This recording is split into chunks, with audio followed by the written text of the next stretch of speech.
Tunisia's president has issued a decree establishing a new provisional Supreme Judicial Council, effectively replacing the body he abolished and granting himself additional powers to control the country's top judicial organization. Now, the decree published on the official gazette says the president controls the selection, appointment, promotion, and transfer of judges and can act in certain circumstances as a disciplinary body in charge of removals. Contrary to international law, none of the judges appointed in the new council will be elected.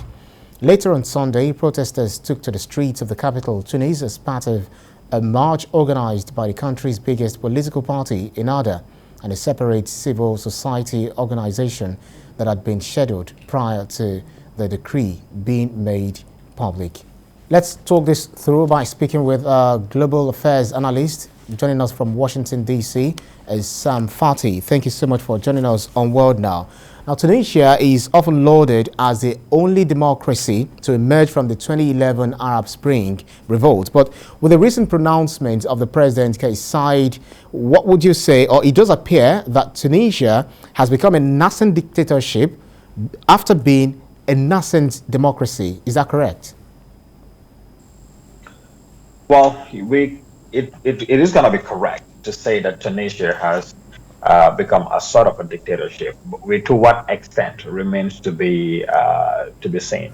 I don't want to fully describe it as a dictatorship, but there are elements of authoritarianism and within the way President Saied is running his government.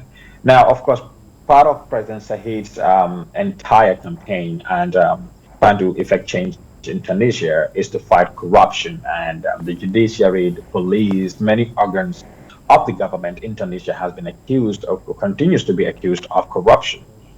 However, that's to indicate and tell anybody that it means the entire system itself needs to change, not just the president or an individual. And for an individual to think that they can change an entire system by being heavy-handed and iron-fisted is a very wrong way of thinking, and it's a very wrong approach to resolving Tunisia's problem. In fact, it's going to cause more problems now and in the future. If President Saied feels that the judiciary is corrupt and he's the upright man to fix it and take over it, perhaps he doesn't have to be president. Maybe he has to be a judge. But again, this compromises the independence of the judiciary.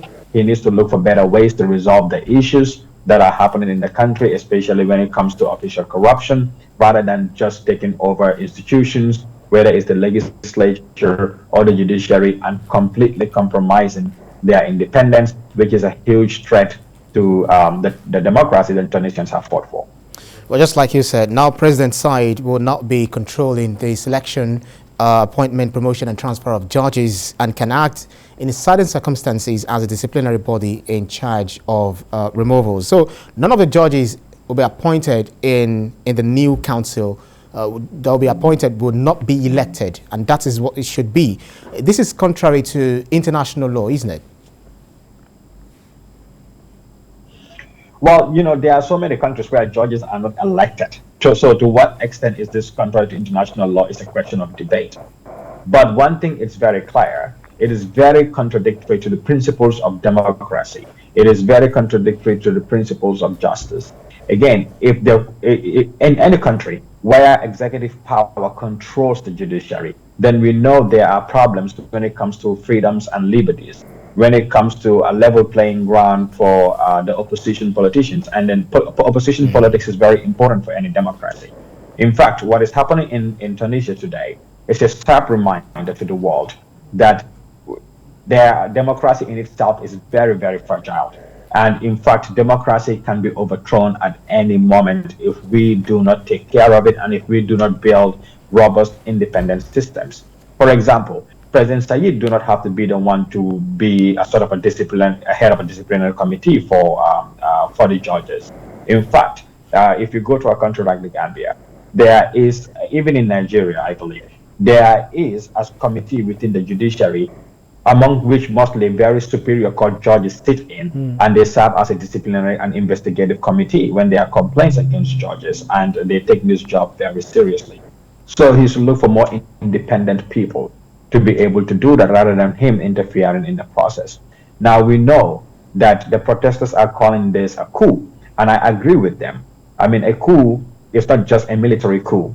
In today's day and age, we have seen coup d'etats that are done by the military, like it's happened in Burkina Faso and in Guinea. We have seen constitutional coup d'etats where presidents even go through the National Assembly to make amendments and make changes that tailor the constitution to fit them.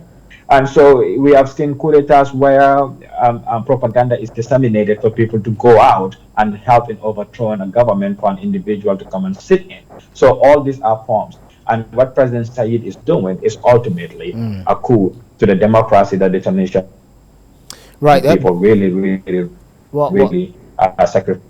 Well, President Said has put President Said has put fighting corruption in the heart of his program and claimed that removing the Judicial Council was necessary as Tunisians wanted the country, well cleansed. He also said that his action were temporary without fixing a particular time. Could it serve as an excuse for President Said to give him a benefit of the doubt?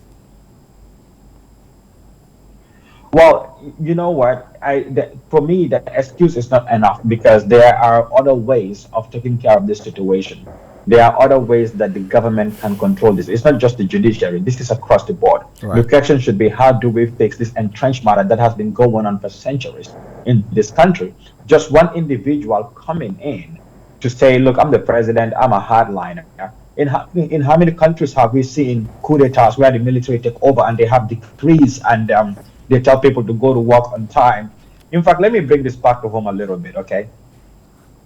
I remember very well that growing up, some of the examples given to us was when President Buhari, I'm not even trying to start a controversy here, but when President Buhari was a military leader in Nigeria, he was such a hardline man, and people were very, very disciplined, and people will make lines and they will kill to get into the bus and all of that. It was that kind of belief that President Buhari was also re-elected again, because Nigerians felt, for example, that, hey, there is all this situation in the country, and including the security problems, so we're going to elect this man and bring him back to power.